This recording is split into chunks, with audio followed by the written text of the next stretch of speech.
Hi hello welcome to size.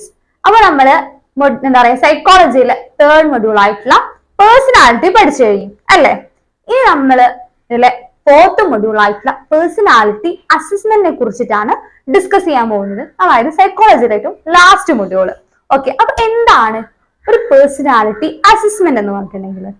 ഒരു ഇൻഡിവിജ്വലിന്റെ ക്യാരക്ടറിസ്റ്റിക്സിനൊക്കെ evaluate ചെയ്യുന്നതിന് വേണ്ടിയിട്ട് യൂസ് ചെയ്യുന്ന ഒരു പ്രോസസ്സിനെയാണ് നമ്മൾ പൊതുവെ എന്തെന്ന് പറയുന്നത്?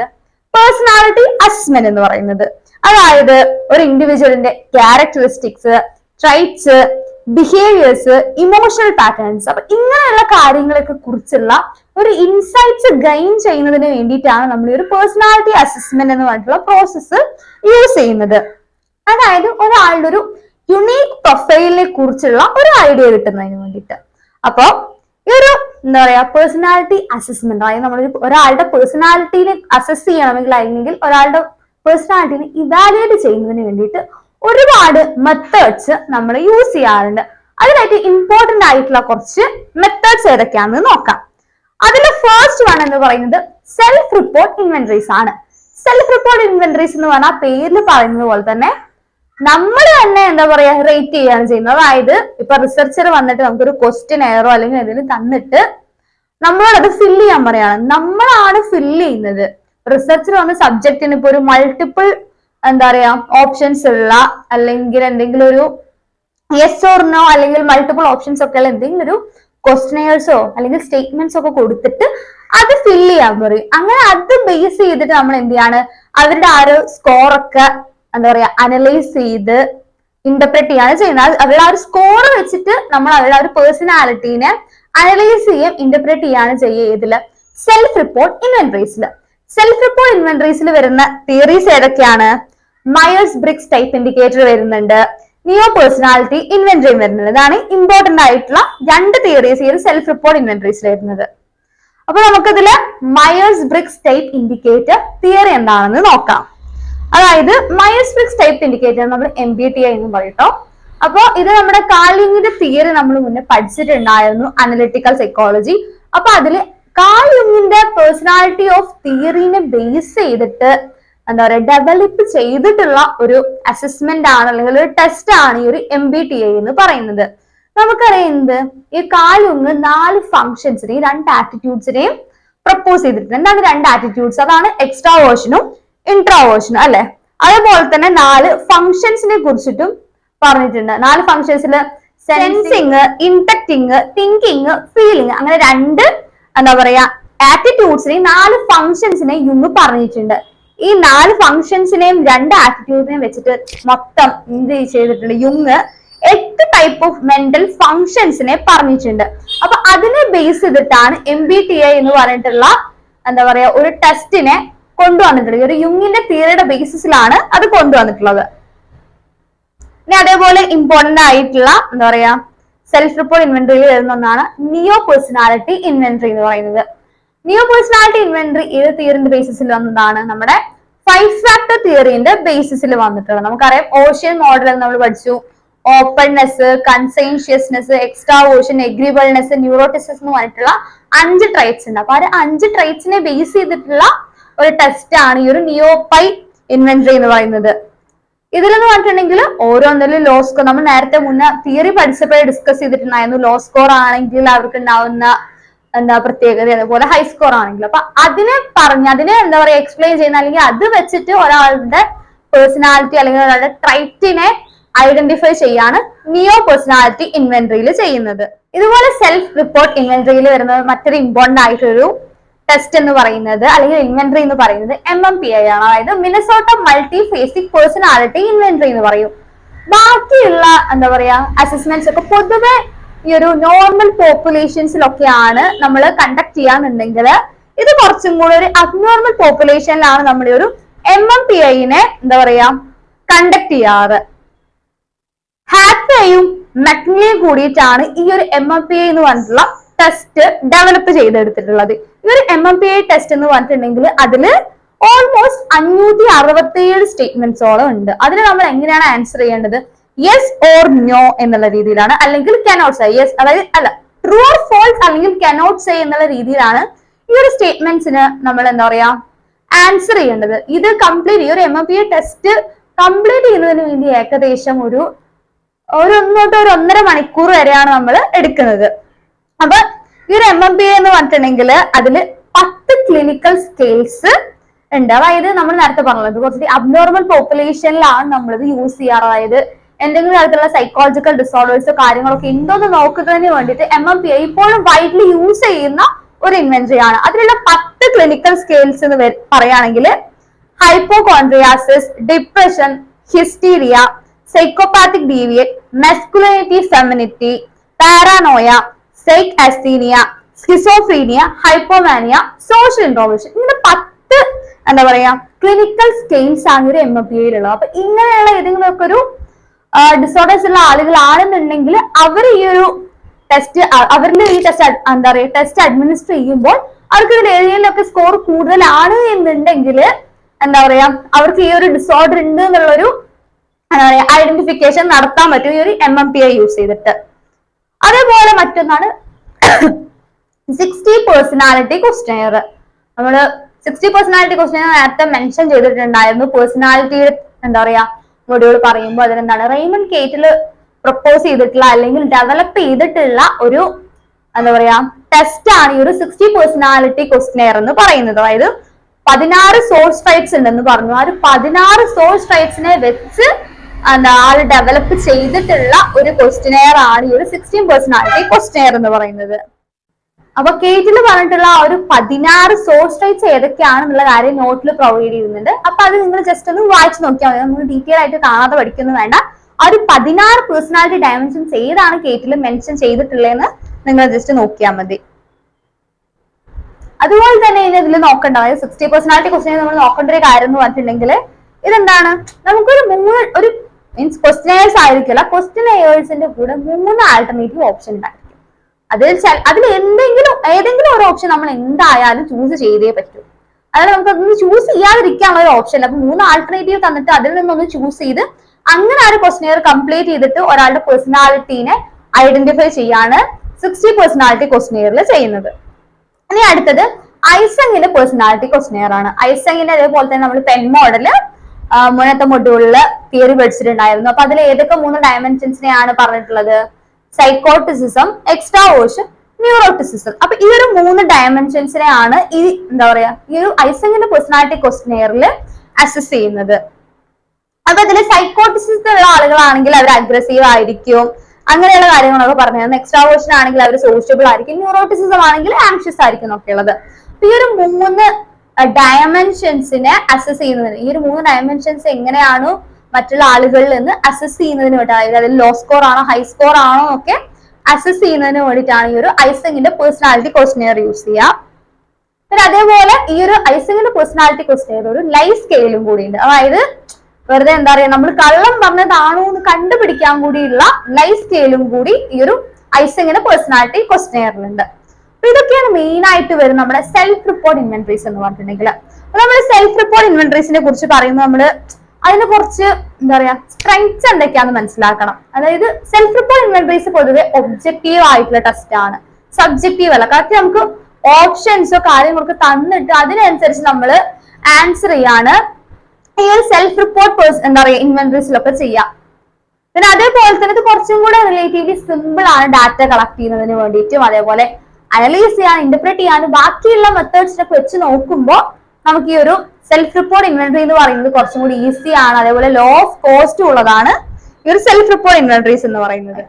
ഇതിന്റെ ഒരു വീക്ക്നെസ് എന്ന് പറയുകയാണെങ്കിൽ ഇത് അതായത് റിസർച്ചേഴ്സ് എപ്പോഴും ഇതിന്റെ റിലയബിലിറ്റിയും വാലിഡിറ്റി എപ്പോഴും എൻഷുർ ചെയ്യണം. അതായത് ഓരോരുത്തരും നമുക്ക് ഇങ്ങനെ സർവേ അല്ലെങ്കിൽ ഇന്റർവ്യൂ ക്വസ്റ്റ്യൻസ് ഒക്കെ ചോദിച്ചിട്ട് അതിനെ നമ്മൾ ജസ്റ്റ് ആൻസർ ചെയ്യാണ് ചെയ്യുക. അപ്പൊ എത്രത്തോളം റിലയബിൾ ആണ് വാലിഡ് ആണ് എന്നുള്ള കാര്യം എപ്പോഴും എന്ത് ചെയ്യണം റിസർച്ചേഴ്സ് എൻഷുർ ചെയ്യണം. അപ്പൊ ഇതാണ് ഇതിന്റെ വീക്ക്നെസ് പറയുകയാണെന്നുണ്ടെങ്കിൽ.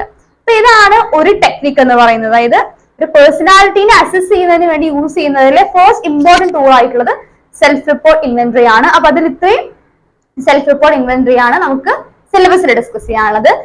അടുത്തൊരു ഇമ്പോർട്ടന്റ് പേഴ്സണാലിറ്റി അസസ്മെന്റിൽ വരുന്ന ഒരു ഇമ്പോർട്ടന്റ് ആയിട്ടുള്ള മെത്തേഡ് എന്ന് പറയുന്നത് പ്രൊജക്റ്റീവ് ടെസ്റ്റ് ആണ്. പ്രൊജക്റ്റീവ് ടെസ്റ്റ് എന്ന് പറഞ്ഞിട്ടുണ്ടെങ്കിൽ ഇൻഡിവിജ്വൽസിനെ നമ്മൾ എന്തെങ്കിലും ഒരു ആംബിഗസ് ആയിട്ടുള്ള സ്റ്റിമുലയോ വേർഡ്സ് അങ്ങനെ എന്തെങ്കിലുമൊക്കെ പ്രസന്റ് ചെയ്യും. എന്നിട്ട് എന്ത് ചെയ്യാൻ പറയും, ഈ ഒരു സബ്ജക്റ്റിനോട് അല്ലെങ്കിൽ ആ ഒരു എന്താ പറയുക ഇൻഡിവിജ്വലിനോട് അതിനനുസരിച്ച് എന്താ പറയാ റെസ്പോണ്ട് ചെയ്യാൻ പറയും, അല്ലെങ്കിൽ ആ ഒരു കാണിച്ചിട്ടുള്ള ആംബിഗസ് സ്റ്റിമുലയുള്ള വേർഡിനോടൊക്കെ ആ വേർഡിനൊക്കെ ഇന്റർപ്രിറ്റ് ചെയ്യാൻ പറയും. അങ്ങനെ ഇന്റർപ്രിറ്റ് ചെയ്യുമ്പോൾ അത് അവരുടെ അൺകോൺഷ്യസ് തോട്ട്സിനെയും ഫീലിംഗ്സിനെയും മോട്ടിവേഷൻസിനെയും ഒക്കെ എക്സ്പ്രസ് ചെയ്യുന്നുണ്ട് എന്നുള്ളതാണ് പ്രൊജക്റ്റീവ് ടെസ്റ്റിൽ പറയുന്നത്. ഇതിനുള്ള ചില എക്സാമ്പിൾസ് ആണ് റൊഷാക്കിന്റെ ഇൻക്ലുബ്ലോട്ട് ടെസ്റ്റും തിമാറ്റിക് അപ്പർസെപ്ഷൻ ടെസ്റ്റ് എന്ന് പറയുന്നതും. റൊഷാക്കിന്റെ ഇൻക്ലുബ്ലോട്ട് ടെസ്റ്റ് എങ്ങനെയാണ്, നമുക്കൊരു ഇൻക്ലുബ്ലോട്ട് തന്നിട്ട് അത് വെച്ചിട്ട് നമ്മൾ എന്താണ് കാണുന്നുണ്ടെങ്കിൽ അത് എക്സ്പ്ലെയിൻ ചെയ്യാനാണ് പറയാ. അതായത് ഇതിലൊരു 10 എന്താ പറയാ ഇൻക്ലുബ്ലോട്ട്സിന്റെ കാർഡ്സ് വരുന്നുണ്ട്. 5 ക്രോമാറ്റിക്കും 5 അക്രോമാറ്റിക്കും. അതായത് 5 എണ്ണം ബ്ലാക്ക് ആൻഡ് വൈറ്റ് ആയിരിക്കും, 5 എണ്ണം കളർ ഉള്ളതുമായിരിക്കും. അങ്ങനെ നമ്മളെടുത്തത് കാണിച്ചു തന്നിട്ട് നമ്മൾ അതിൽ എന്താണ് കാണുന്നുണ്ടെങ്കിൽ അത് എക്സ്പ്ലെയിൻ ചെയ്യാൻ പറ്റും. അതായത് ഓരോരുത്തർക്കും ആ ഒരു ഇൻക്ലുബ്ലോട്ട് കാണുമ്പോൾ കാണുന്നത് വേറെ വേറെ പിക്ചേഴ്സ് അല്ലെങ്കിൽ മീനിങ് ഒക്കെ ആയിരിക്കും. അപ്പൊ നമ്മൾ ആ ഒരു സബ്ജക്റ്റീവ് എക്സ്പീരിയൻസ് വെച്ചിട്ട് നമ്മൾ ആ ഇൻക്ലുബ്ലോട്ടിൽ കാണുന്നത് എന്താണെന്നുണ്ടെങ്കിൽ അത് നമ്മളോട് എക്സ്പ്ലെയിൻ ചെയ്യാൻ പറഞ്ഞിട്ട് ഒരാളുടെ പേഴ്സണാലിറ്റിനെ അസസ് ചെയ്യാണ് ഇൻക്ലുബ്ലോട്ട് ടെസ്റ്റിൽ ചെയ്യുന്നത്. അപ്പം റൊഷാക്കിന്റെ ഇൻക്ലുബ്ലോട്ട് ടെസ്റ്റ് ആ പേരിലുണ്ടല്ലോ, ഹെർമൻ റൊഷാക്ക് ആണ് ഈ ഒരു ടെസ്റ്റ് ഡെവലപ്പ് ചെയ്തിട്ടുള്ളത് എന്നുള്ളത്. ഓക്കെ, ഇനി പ്രൊജക്റ്റീവ് ടെസ്റ്റിൽ അടുത്തത് വരുന്ന ഒരു ടെസ്റ്റ് എന്ന് പറഞ്ഞിട്ടുണ്ടെങ്കിൽ തിമാറ്റിക് അപ്പർസെപ്ഷൻ ടെസ്റ്റ് ആണ്. ഇത് ഡെവലപ്പ് ചെയ്തിട്ടുള്ളത് ആരാണ്? ഹെൻറി മുറേയും അതേപോലെ തന്നെ ഹെൻറി മുറേ കൊളീഗ്സും എല്ലാം ചേർന്നിട്ടാണ് ഒരു തിമാറ്റിക് അപ്പർസെപ്ഷൻ ടെസ്റ്റ് ഡെവലപ്പ് ചെയ്തിട്ടുള്ളത്.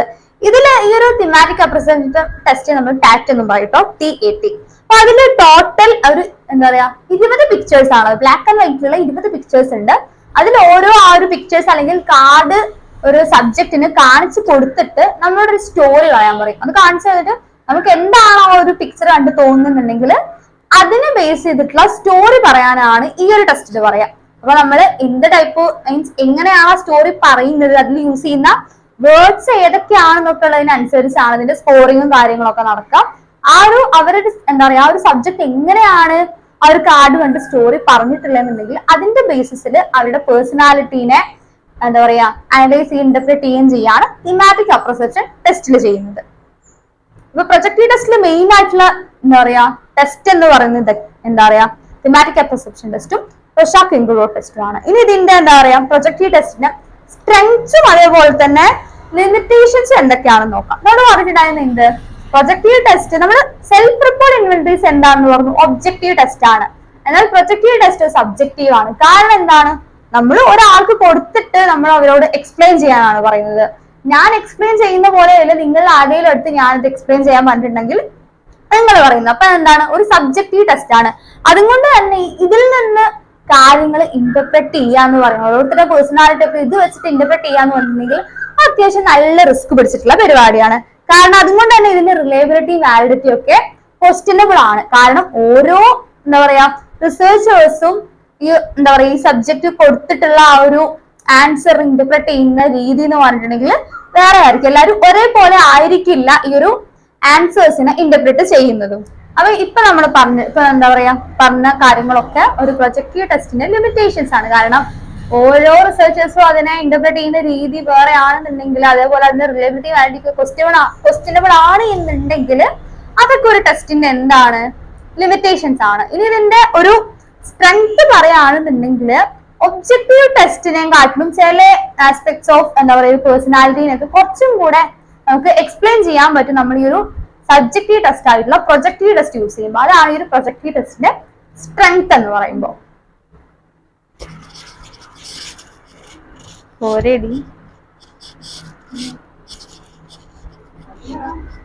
അല്ല ഇത് എന്തോളൂ നീ അത് പറയണ്ടത് നോക്കട്ടെ,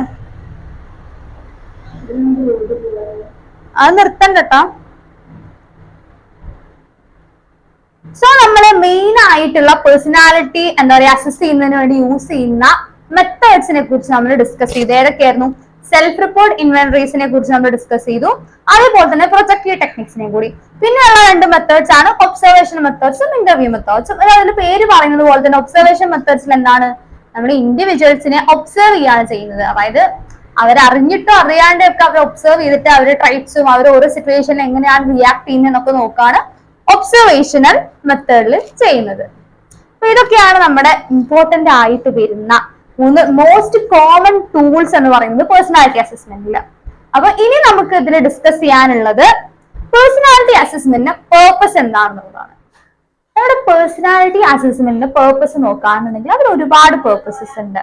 അപ്പൊ അതിലൊരു ഇമ്പോർട്ടന്റ് പേർപ്പസ് നോക്കുകയാണെന്നുണ്ടെങ്കിൽ ഒരു ഇൻഡിവിജ്വലിനെ ആ ഇൻഡിവിജ്വലിനുള്ള ട്രൈറ്റ്സിന്റെ ബേസിസിൽ ഡിസ്ക്രൈബ് ചെയ്യുക എന്നുള്ളതാണ് മെയിൻ ആയിട്ടുള്ള പേഴ്സണാലിറ്റി അസസ്മെന്റിന്റെ പേർപ്പസ് എന്ന് പറയുന്നത്. ഇനി ഈ ഒരു പേഴ്സണാലിറ്റി അസസ്മെന്റ് എന്താ പറയാ 4 ബ്രോഡർ ടൈപ്സ് ഓഫ് ട്രൈറ്റ്സിനെ കുറിച്ച് സ്റ്റഡി ചെയ്യുന്നതിലാണ് എയിം ചെയ്തിട്ടുള്ളത്. കുറച്ചും കൂടെ ഒരു എന്താ പറയാ ഒരു ബെറ്റർ അണ്ടർസ്റ്റാൻഡിങ് ഉണ്ടാകുന്നതിന് വേണ്ടി 4 ബ്രോഡർ ടൈപ്സ് ഓഫ് ട്രൈറ്റ്സിനെയാണ് സ്റ്റഡി ചെയ്യുന്നതിലാണ് എയിം ചെയ്തിട്ടുള്ളത്. അതിൽ വരുന്ന ഒന്നാണ് സോഷ്യൽ ട്രൈറ്റ്സ് എന്ന് പറയുന്നത്. സോഷ്യൽ ട്രൈറ്റ്സിൽ എന്താണ് വരുന്നത്? അതായത് നമ്മൾ എങ്ങനെയാണ് സൊസൈറ്റിയിൽ മറ്റുള്ളവരുടെ അടുത്ത് ബിഹേവ് ചെയ്യുന്നത് ഉള്ള പോലത്തെ ട്രൈറ്റ്സ് ആണ് ഈ ഒരു സോഷ്യൽ ട്രൈറ്റ്സ് വരുന്നത്. അതായത് നമ്മൾ ഭയങ്കര ഫ്രണ്ട്ലി ആണോ റൂഡ് ആണോ എന്നൊക്കെയുള്ള കാര്യങ്ങളാണ് ഈ ഒരു സോഷ്യൽ ട്രൈറ്റ്സിൽ വരുന്നത്. പിന്നെയുള്ള രണ്ടാമത്തെ ആസ്പെക്ട്സ് ആണ് മോട്ടീവ്സ്. അതായത് എന്താ പറയാ പൈസ ഉണ്ടാക്കുക, അതേപോലെ ഒരു അക്കാഡമിക് അച്ചീവ്മെന്റ്സ് ഉണ്ടാക്കുക, അല്ലെങ്കിൽ ഒരു നീഡ് ഫോർ അഫിലിയേഷൻ പോലെയുള്ള മോട്ടീവ്സിനൊക്കെയുള്ള ഒരു എന്താ പറയാ ഡിസയർ ആണെന്ന് പറയാം.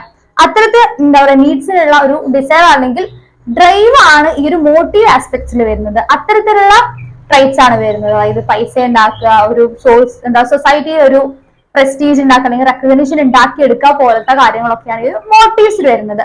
പിന്നെ വരുന്ന ഒന്നാണ് പേഴ്സണൽ കൺസെപ്ഷൻസ് എന്ന് പറയുന്നത്. പേഴ്സണൽ കൺസെപ്ഷൻ എന്ന് പറഞ്ഞിട്ടുള്ള ആസ്പെക്റ്റിൽ എന്തൊക്കെയാണ് വരുന്നത്? നമ്മൾ ഓരോ ഇൻഡിവിജ്വലിനും ഉണ്ടാകുന്ന എന്താ പറയാ ആറ്റിറ്റ്യൂഡ്സ്, അതായത് നമുക്ക് നമ്മളോടും മറ്റുള്ളവരോടുള്ള ആറ്റിറ്റ്യൂഡ്സ്, വാല്യൂസ്, അങ്ങനത്തെ കാര്യങ്ങളൊക്കെയാണ് ഒരു പേഴ്സണൽ കൺസെപ്ഷൻസിൽ വരുന്നത്.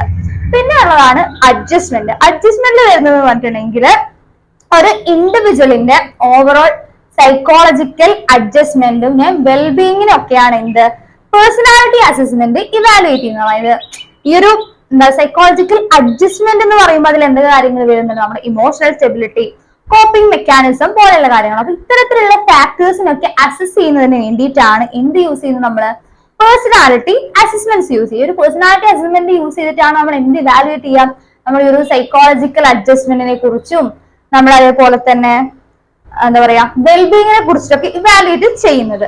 അപ്പൊ ഓവറോൾ നമ്മൾ ഈ ഒരു പേഴ്സണാലിറ്റി അസസ്മെന്റിനെ കുറിച്ച് പറയുകയാണെന്നുണ്ടെങ്കിൽ നമ്മളെ കുറിച്ചുള്ള ഒരു കോംപ്രഹെൻസീവ് ആയിട്ടുള്ള ഒരു പിക്ചർ, അതായത് ഒരു സൈക്കോളജിക്കൽ നമ്മുടെ ഒരു ഇൻഡിവിജ്വലിന്റെ ഒരു സൈക്കോളജിക്കൽ ക്യാരക്ടറിസ്റ്റിക്കിനെ കുറിച്ചുള്ള ഒരു കോംപ്രഹെൻസീവ് ആയിട്ടുള്ള പിക്ചർ പ്രൊവൈഡ് ചെയ്യുക എന്നുള്ളതാണ് പേഴ്സണാലിറ്റി അസസ്മെന്റിന് മെയിൻ ആയിട്ടുള്ള പേർപ്പസ് എന്ന് പറയുന്നത്. അപ്പൊ പേഴ്സണാലിറ്റി അസസ്മെന്റ് പേർപ്പസിൽ നമുക്ക് ഇത്രയും കാര്യങ്ങളാണ് ഡിസ്കസ് ചെയ്യാനുള്ളത്. അപ്പൊ ഇതോടുകൂടി നമ്മുടെ ഈ ഒരു 4th മൊഡ്യൂൾ ആയിട്ടുള്ള പേഴ്സണാലിറ്റിയുടെ അസസ്മെന്റിന്റെ മൊഡ്യൂൾ കഴിഞ്ഞിരിക്കുകയാണ്. അപ്പൊ അതിൽ നമുക്ക് ഡിസ്കസ് ചെയ്യാനുള്ള ഇമ്പോർട്ടന്റ് പോയിന്റ്സ് ഒക്കെ തന്നെ നമ്മൾ ഡിസ്കസ് ചെയ്തിട്ടുണ്ട്. അപ്പൊ ഇതിൽ എന്തെങ്കിലും മനസ്സിലാവാത്ത ഭാഗങ്ങൾ ഉണ്ടെന്നുണ്ടെങ്കിൽ നമ്മൾ ഗ്രൂപ്പിൽ ഡിസ്കസ് ചെയ്യുന്നതായിരിക്കും. അപ്പൊ എന്തെങ്കിലും ഡൗട്ട്സ് ഉണ്ടെന്നുണ്ടെങ്കിൽ നിങ്ങൾക്ക് ഗ്രൂപ്പിൽ ചോദിക്കാം. അപ്പൊ അതിനെ തുടർന്ന് നമുക്ക് ഡൗട്ട്സും കാര്യങ്ങളൊക്കെ തന്നെ അവിടെ ക്ലിയർ ചെയ്യാം കേട്ടോ.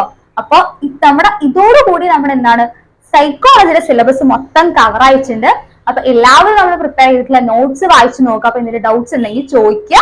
അപ്പൊ all the best. Thank you.